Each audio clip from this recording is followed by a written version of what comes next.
Bracha Bas, Rabbi Yehuda, Alexander Ben David, Chaim Kornbluth, Feitel. Today we're on Brachas Daf Nunvav on a base. We're coming towards the end of the Masechta. It's very exciting. We will be starting soon. Shabbos. Like and subscribe, join. You have any kashas that are reasonable, normal questions, please ask. That's what we want to hear, to get kashas. Not this is a galactic gemorah, so there's not going to be a lot of kashas over here. Having said that, let's try it. Let's see. So we're about 12 lines down in the wide lines. Omer Chanina, Haraya be'er b'chalaim roya shalaim. If you see a well in your dream, you've seen peace, meaning you can expect there to be peace in your life. Be'er, a well. Shenema, how does he know this? Shenema v'yachpuru avdei Yitzchak, the slaves of servants of Yitzchak dug. So they dug b'nachal v'yimsu sham ber mayim chayim. They found a well of living water, a fresh spring. If you dream about a well, you found Torah.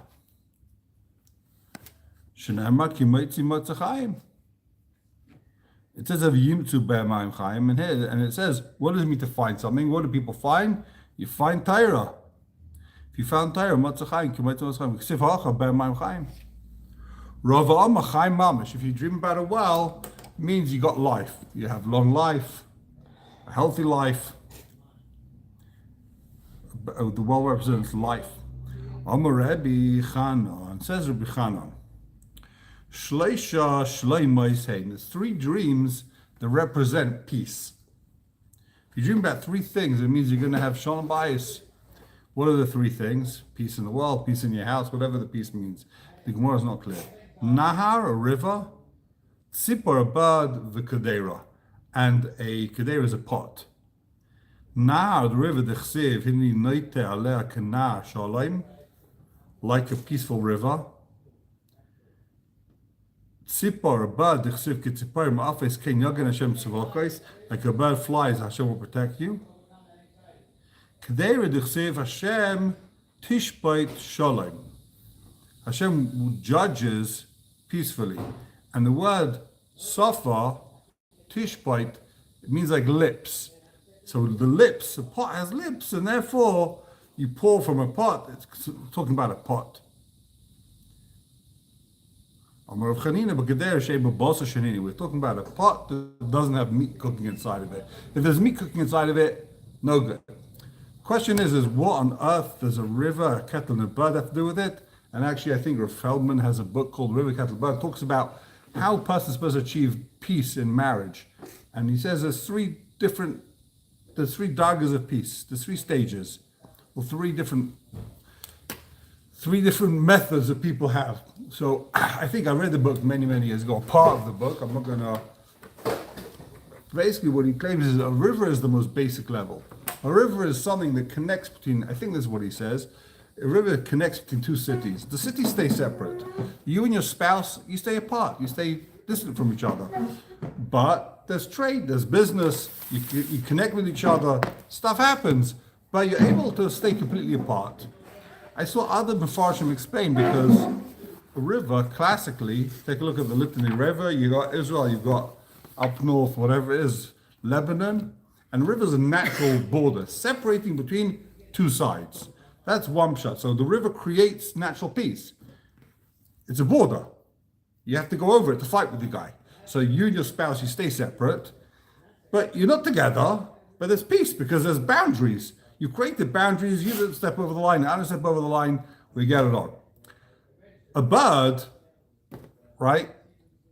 One pshat is, I can't remember who says this, the bird, if there's a fight, he flies away. Go kill a bird, it's hard. Go catch a pigeon. You can't catch it, you can't fight, it just flies away. In other words, so it's basically taking, so according to, I think Reb Feldman says this, is that it's, whereas the river is two things separated, the bird is, it's two wings, or it's wings and its legs, I can't remember what he says.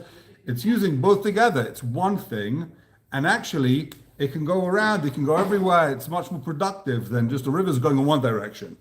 Here, the bird can go here, it can go there, up, down. The bird's more flexible. So it represents a relationship where they're able to, there's some type of union, they're together and they have peace. And a kettle, he says, is actually taking something and you're creating now together. You've got the water and the fire, which are two opposites. Well, I'm not sure what the mashmais from the psukim is. I think it could just be that if you notice a river that goes everywhere, it's used for basic necessities, right? If it waters the fields, you can use it to get places. It's very basic. It's incredibly beneficial. All the cities were built back in those days on rivers, right? That's all the cities are on rivers. That was the source of livelihood.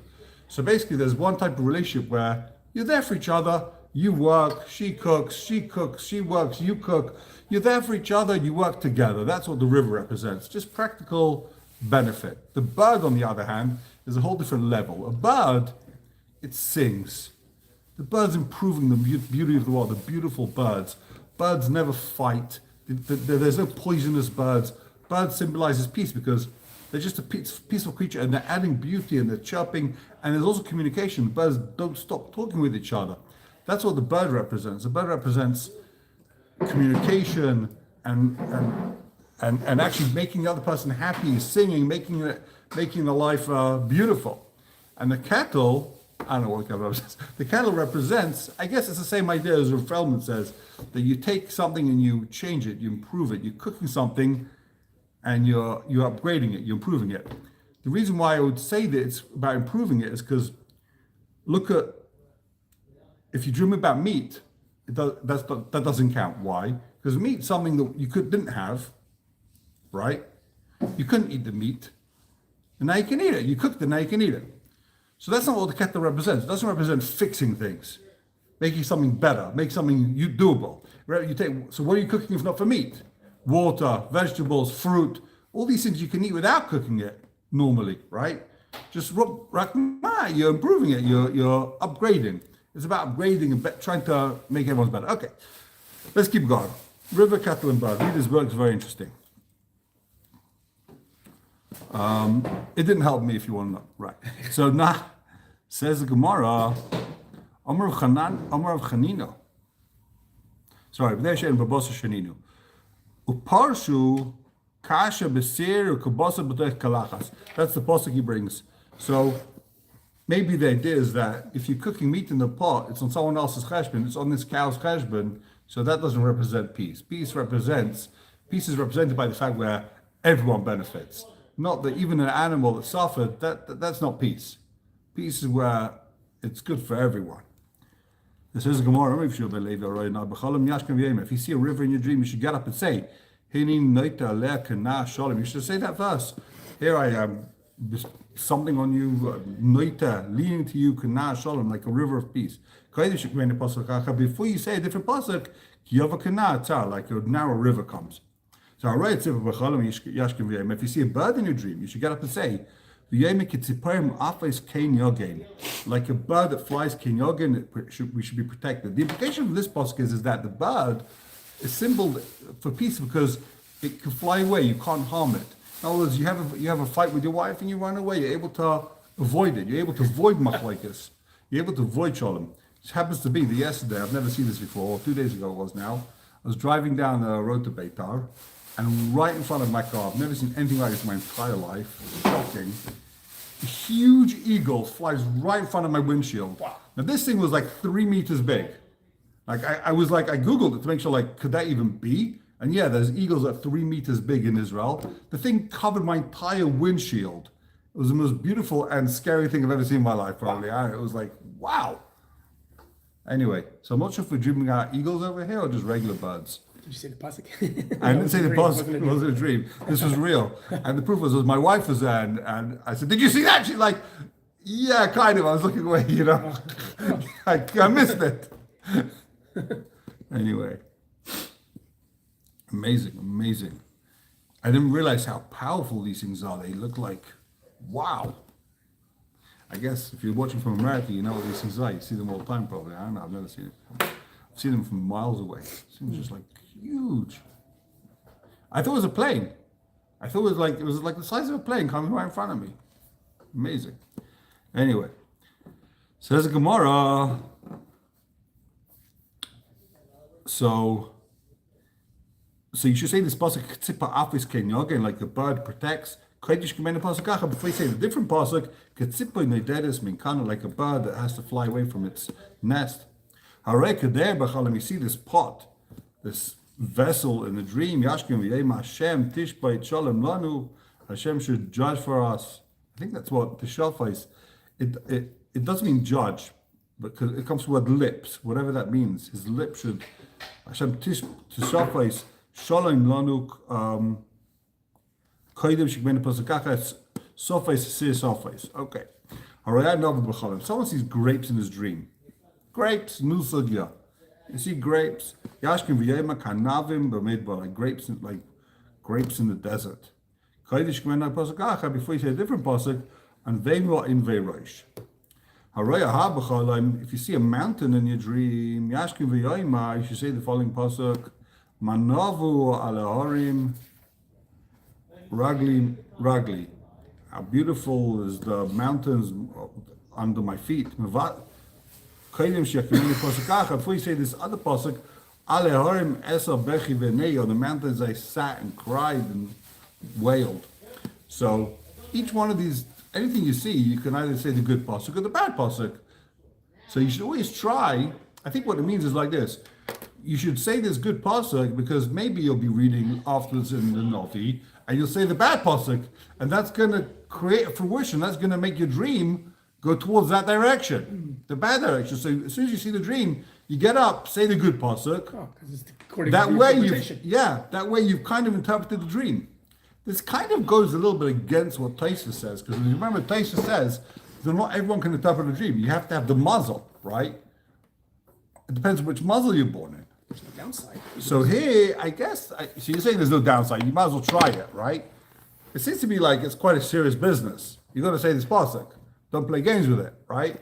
And I think it's much more like this, or it's much more that maybe for someone else to interpret your dreams, you need a muzzle, but your muzzle, your neshama, can affect your dream more than anyone else. Like if you dream and I say, kanasha, yishbait, okay, who says I've got the star sign to affect your dream? But you on yourself, that you can do. And it's not tali in choch, Mataisha says. It's tali in your muzzle. And your muzzle can affect your muzzle. Okay, whatever. My thoughts on the subject. Says the gemorah,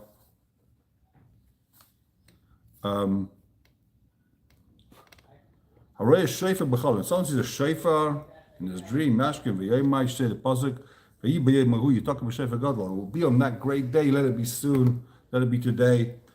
On that great day, Hashem will blow a massive shofar, a grand shofar, and to usher in the era of Mashiach. So Araya, Caleb, if someone sees a dog in his dream, what does the dog represent? And Hashem did a miracle, and no dog barked that night to the whole of Klal Yisrael. The dogs are, what's the word? Azei nefesh. They're very chutzpahdik. They got a lot of chutzpah. They're cheek. Araya Ari B'chal. Someone sees a lion in his dream. Mashkin v'yema Ari Shag Milayira. Will a lion roar, and no one will be scared of him? I'm not sure why this is like the good pasuk to say about lion. A lion roars and people won't be scared. Okay.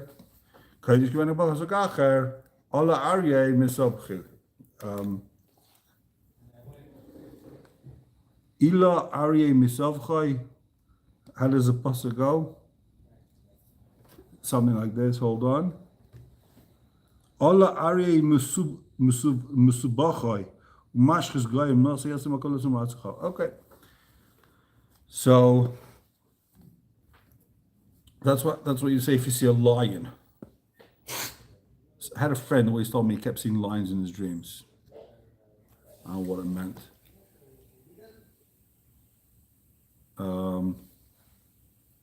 Okay. Haroya taglachas b'cholim. Someone sees he's shaving in his dream.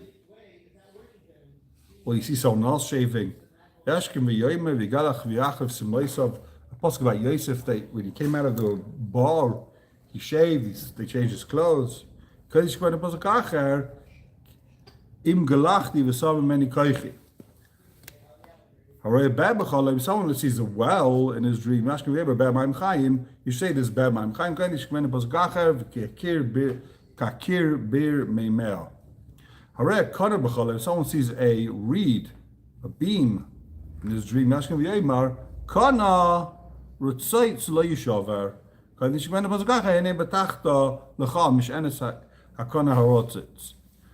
Okay. Tanarabanan. Rabbis told us. If you see a beam in your dream, you should expect wisdom.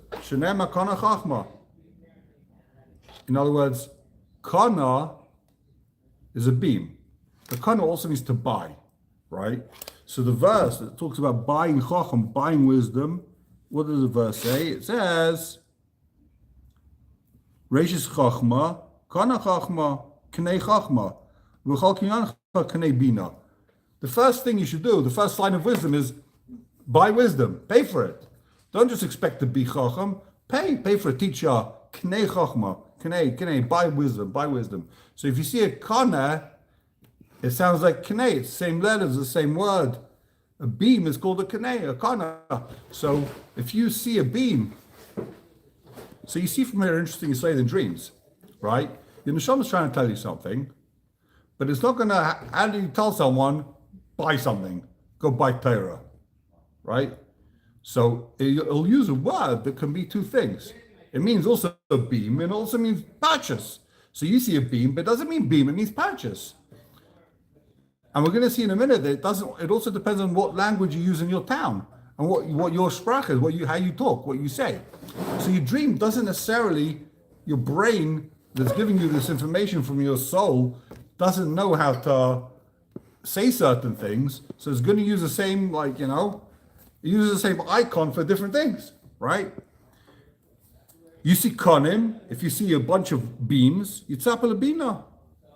Expect bina. Now, what's this in chachma and bina? Chachma is the original source of wisdom, right? You know a source of knowledge. Knowledge, you know that, I don't know what, there's 100,000 guys, there's 100,000 mosquitoes in this town, right? Bina is understanding from that knowledge, how's it going to affect me? Maybe even so if there's 100,000 mosquitoes, that means people have to buy screens. If people have to buy screens, it means that the windows doesn't bring in as much air. That means people are going to spend more money on air conditioning because there's mosquitoes. That's understanding one thing from another thing, right? Maybe that's bina. They understand things. You understand people. Bina. Women have extra bina, the gemorah says. They have more bina than men. Or bina yisera. Let's say more than men, they've got bina yisera. It means they understand people. They understand why they're doing things better. It comes more naturally. Whatever you buy bina. Rav Zera, Kara, Kaira, Kira, Kanya, all these things. Kara is a dalat, right? Pumpkin. Kaira is this beam. Kira, wax. Kanya, Kulu Malu Lechalma. They're all good for Kanya reeds. They're all good for dreams. All these things, Kanya, Kanya, it's all good. I guess it all sounds like knei, like a beam, knei chachma. Tanya, the gemorah says, "Ein marin dulun." We don't show pumpkins, dalas. We don't show duluin. Unless someone fears heaven with all of his might. We don't see this lashon by any of the other things. No, you won't see a pumpkin unless you've got tremendous yeshivs. I see it all the time. No, I'm kidding. It's in other words, the other things Buzzer could see, right? What does it mean? Does it mean you're going to get them? Not here. It's a rule. You're not going to dream about pumpkins unless you fear heaven. Why? What does Duluin have to do with fearing heaven? So some bring this pasuk that is talking about bringing stuff to be doila. To be doila mashka is to pull from the well, like you're pulling stuff. So to bring from the depths, maybe. Also, the word deluin comes with the dal, means you're an onof, to be weak, to be poor, right? Dalesi, to be poor, to be humble. So maybe this means he's exceptionally humble. To be doilo mashka means to draw from the well. So you're drawing your Yerushalayim, I guess. Haroya shar b'chalayim. You see a bull in your dream. So what should you do? Yashkim v'yemer b'char shayroi hadaloi. His firstborn shar he gave to him. A bull rams gores its friend, right? That's possibly talking about what you do if your bull gores someone. There's 5 things that we've learned about a bull. If you eat the flesh, the meat of a bull, you're going to be rich. If the bull gores you, then your children will be learning Torah, will be fighting each other in Torah, which is a tremendous praise. What more do we want? Our kids should be fighting each other in Torah. If the bull bites you, you're soon of. He's going to suffer a little bit. Batu, if it kicks him, he's going to have to go, he's going to have to travel far away. You ride the bull, you're going to be, you're going to rise to greatness. A guy rides a bull, he's dead. Like Kasha. It depends. Are you riding the bull or is the bull riding you? A guy dreams the bull's riding him, ain't good. He's dead. Someone sees a chamar or a donkey in his dream, he can expect salvation. The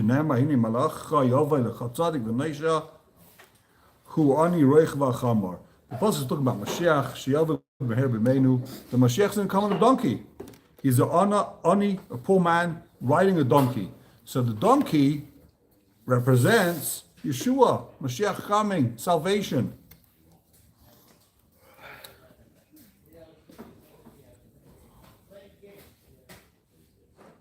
So interestingly, what does it mean he's going to ride on a donkey? Some say it means that he's an enough, like the rich people, the fancy people in those days, they rode on a horse, they drove a Tesla, and Aniyim rode a bicycle. He's going to be someone on a bike. He's not going to be someone driving, whatever it is, a BMW. It represents anivus. Others say that the chamor, the word chomer is the word physicality. Physical chomer, substance, right? What's the word in English? Is a different word. Matter.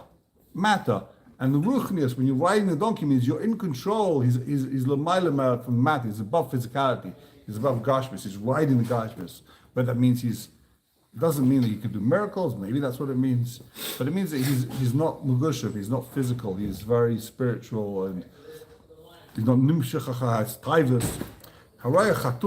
Someone that sees a cat in his dream. This is an interesting gemorah. You see a cat in a dream. What does a cat mean?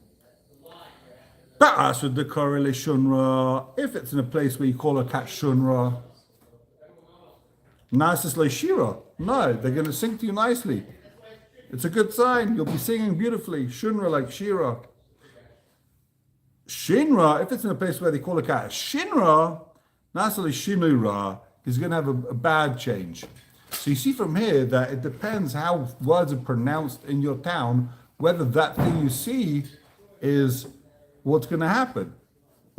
So your brain is basically telling you, it looks like from the gemorah, it's coming from your brain. It's not like, they said, okay, this guy's got to see a cat. Your brain is interpreting what your neshama sees. So your neshama sees shefa, and your brain translates that into a cat. If in your neighborhood they call a cat a shinra. If your neighbor they call it shinra, I won't show you a cat, I'll show you something else. It's fascinating. If you see grapes in a dream, levanis, if they're white grapes, bein desmane, ben shleb desmane yopis. If it's a time of grapes, it's the season. White grapes, shizmane, ben desmane, white grapes are always good. I think the gemorah somewhere else says, the Shulchan Aruch says white grapes are healthier than red grapes, by the way. White wine is healthier than red wine, according to some opinions. If you see black grapes, desmane on your face. If it's the time of the season, then it's a good sign. Shalem is man and rice. If it's not the season, it's a bad sign. This is fascinating. So your neshama knows the seasons, and if it shows you grapes in season, so that's good. I didn't wrap my head around this. Why is it telling you in the seasons? Okay, but you see that it's one thing you see from it. It depends on your circumstances. Now, as if it's showing you red grapes, and now you can get red grapes. It's showing you some type of shefa. Go get your red grapes, right? But it's telling you the circumstances. If something is showing you something that's not relevant to you, so there's no red grapes now. Why are you showing red grapes? It's a bad sign. Haraya sus, the guy sees a dream. In his dream, a horse. Lovan, you see a white horse. Sorry, b'chala. In bein benachas bein b'roid v'yafalei. You see a beautiful white horse running, stationary. It's always a good sign. Adaim, if it's a red horse, benachas yafa. If it's calm, red doesn't mean, bright red. It means a brown horse, I guess, right? Benachas, it's yafa. It's nice. B'roid, if it's running, kasha. It's a bad sign. Haray Yishmael b'chalim. Someone sees Yishmael, tefillah say nishmas, because Yishmael means Yishmakel. Hashem will hear your prayers. V'dafka Yishmael ben Avram. Only to see this Yishmael ben Avram, that specific person called Yishmael. Aval taya ba'al malay. If you see Stama Arab called Yishmael, right? Ismael, no. Haray Gamal b'chalim. Someone sees a camel in his dream. Misa niknasalim in Shemaim, he's going to be killed. It was migs on him. They should be killed. The tzila b'meno, he's saved.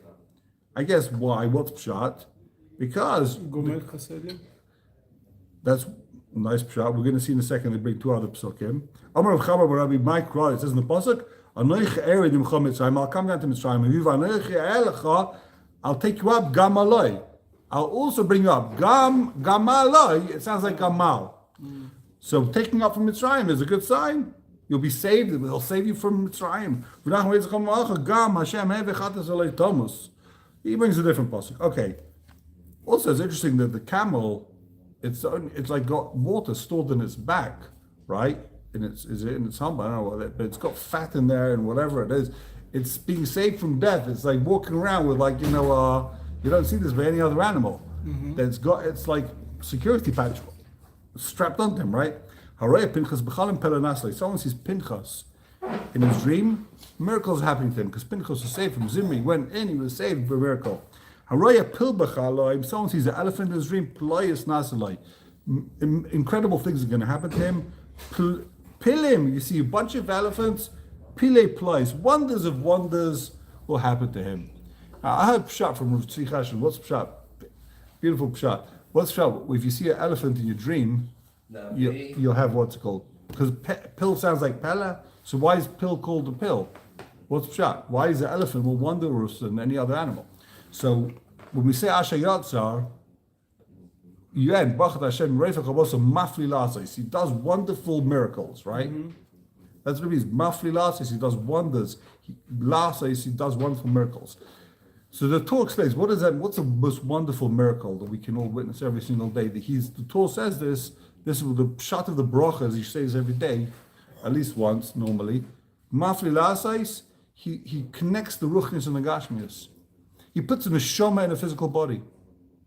That's the pella. That's the most incredible thing. That there's a neshama in here. It's physical, like a table, but there's a neshama that's moving it, that's thinking, that's feeling it.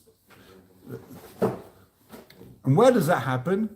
What's the part of your body that gives you the neshama? The yipach ba'ap of nishmas chayim. Hashem blew into his nostrils life. When you breathe, that gives you life. That's what gives you life. So the biggest pella is an animal that has a huge nose, an elephant, and not just does it give it life, it's a huge nose that resembles life. It also uses it for all its physical activities. So in other words, everyone's got a million different parts of your body. None of it does everything's got something it does, right? Your ears, you listen, your eyes, you see, your hands, you're busy doing everything with. Your nose does nothing except for just give you life, right? But here the elephant uses its nose for everything. It picks up food, it picks up barks, it fights with it, whatever it wants to do, it does what it does. That's the biggest pella. Mafli lasas. You see one elephant, pella. You see a bunch of elephants, pile ploim, wonders of wonders. Now you don't see this by any of the other things. I don't have a pshat. Tell me if you have a good pshat over here. With one, it's the only thing here that it says if you see a bunch of them, it doesn't say if you see a bunch of birds, you can have more and more shalom. It says you see birds, shalom. You see a dog, say this. You see this. Here you see a bunch of elephants, pile plies, wonders of wonders. I'm not sure what pshat is. Please, I'll wait for hear your pshat. We'll just finish this one line. All animals are good for dreams, except for elephants and monkeys, like kasha. It's not a kasha.